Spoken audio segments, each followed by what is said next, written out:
5 তারিখের পরে একটা পজিটিভ রেজাল্ট আসবে। অন্তত বিচার তো অনেক বড় সময়, কিন্তু অন্তত আমরা তদন্ত সঠিকভাবে হওয়ার মাধ্যমে আমরা জানতে পারবো যে প্রকৃত কারা এটার সাথে জড়িত বা আসলে ঘটনাটা কি।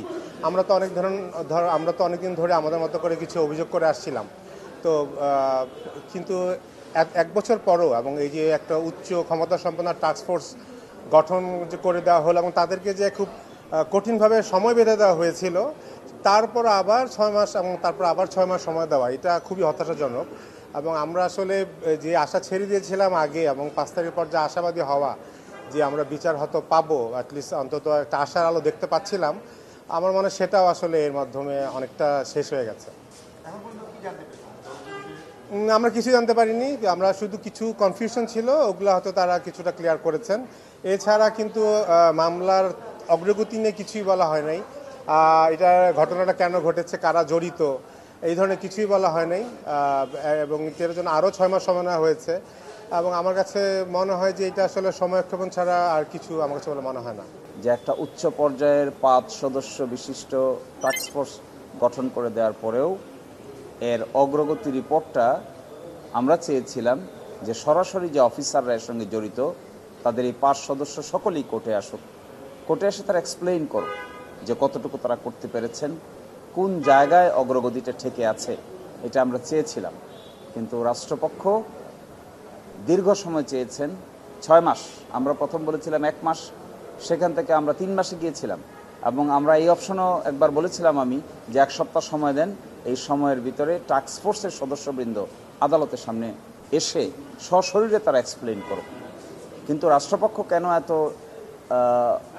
অফেন্সিভ ডিফেন্স নিতে গেলেন, এটা আমার কাছে খুব বেশি অ্যাকসেপ্টেবল মনে হয়নি। ফলে আমি এখনও এক্সপেক্ট করব অগ্রগতি রিপোর্ট আমি দেখার চেষ্টা করব আগামীকালকে।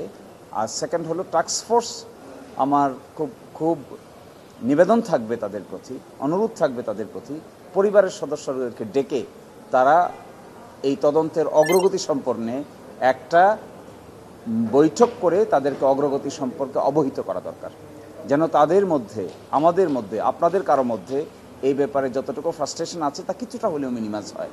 এবং এটা frustrating for everybody, not only for lawyers but also for family members এবং অন্যান্য যারা আছেন সাংবাদিক কমিউনিটি, তাদের জন্য এটা বেশ হতাশাজনক। ফলে আমি মনে করি অনেক লম্বা সময় পার হয়ে গেছে, প্রায় 13 বছর চলে গেছে। এখন আমাদের উচিত হবে তদন্তকারী টাস্কফোর্স যেন পরিবারের সদস্যদেরকে ডেকে ইমিডিয়েটলি বসেন, তাদেরকে ইনফর্ম করেন যে কোন লাইনে জিনিসটা অগ্রসর হচ্ছে, কতটুকু অগ্রসর হচ্ছে, তাতে হয়তো কিছুটা আশার সঞ্চার হতে পারে। এই বিলম্বিত তো আর এখন হচ্ছে না, বিলম্বিত তো আরও আগেই হয়েছে।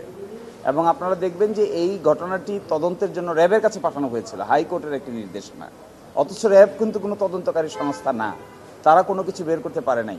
আর সকলেই জানেন এখানে একটা ভিন্ন ধরনের ইনফ্লুয়েন্স ওয়ার্ক করেছে, ফলশ্রুতিতে এটা শুধু ডিলে হয়েছে। এখন এই জন্যই তো নতুন সরকার আসার পরে খুব অ্যাক্টিভ উদ্যোগ গ্রহণ করা হয়েছিল এবং হাইকোর্টের যে ভূমিকা ছিল সেটা ছিল খুবই প্রশংসনীয়।